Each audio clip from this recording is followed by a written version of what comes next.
अस्सलामु अलैकुम वरहमतुल्लाहि वबरकातुहू। अल्लाह से उम्मीद करती हूँ कि आप सब ईमान और सेहत की बेहतरीन हालत में होंगे। खड़ी हरकत कहते हैं खड़ी ज़बर खड़ी ज़ेर उल्टा पेश को, और हरूफ मद्दा तीन हैं: अलिफ, वाव, या। अलिफ से पहले ज़बर वाला हरफ हो, वाव साकिन से पहले पेश वाला हरफ हो, और या से पहले ज़ेर वाला हरफ हो, तो ये तीनों मद्दा बनेंगे। और हरूफ लीन दो हैं, वाव और या। जब इन दोनों से पहले ज़बर वाला हरफ हो तो ये दोनों लीन पड़ेंगे और हरूफ लीन को नरमी के साथ अदा करते हैं। आप सबको ये याद होना चाहिए, और जब आप सबक सुनाते हैं तो हर लफ्ज पर ध्यान दिया करेंगे कि ये हरूफ मद्दा है या हरूफ लीन है, खड़ी हरकत हैं या सादा हरकत हैं। ठीक है, आज का सबक शुरू करते हैं। अऊज़ु बिल्लाहि मिनश शैतानिर रजीम, बिस्मिल्लाहिर रहमानिर रहीम। क़ाफ ज़बर वा क़ौ, लाम दो पेश लुन, क़ौलुन।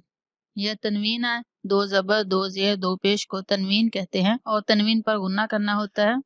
क़ौलुन। काफ ज़बर अलिफ का, नून ज़बर ना, काना।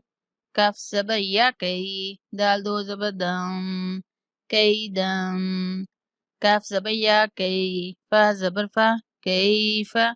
लाम ज़बर वा लौ, हा दो ज़ेर हिन, लौहिन। यहाँ लौहिन पे मैंने इसलिए गुना नहीं किया कि इसके आगे लाम आ रहा है। आपको याद होगा कि तनवीन के बाद हरूफ हल्की के 6 हरूफ और लाम और रा में से कोई हरफ आ जाए तो गुन्ना नहीं इजहार करेंगे। लाम ज़बर या लई, सीन ज़बर सा, लईसा। मीम ज़बर अलिफ मा, लाम दो ज़बर लम, मालम। नून ज़बर अलिफ ना, रा दो ज़बर अम, नारम। मीम ज़बर अलिफ मद मा, हमज़ा दो ज़ेर इन, माइन।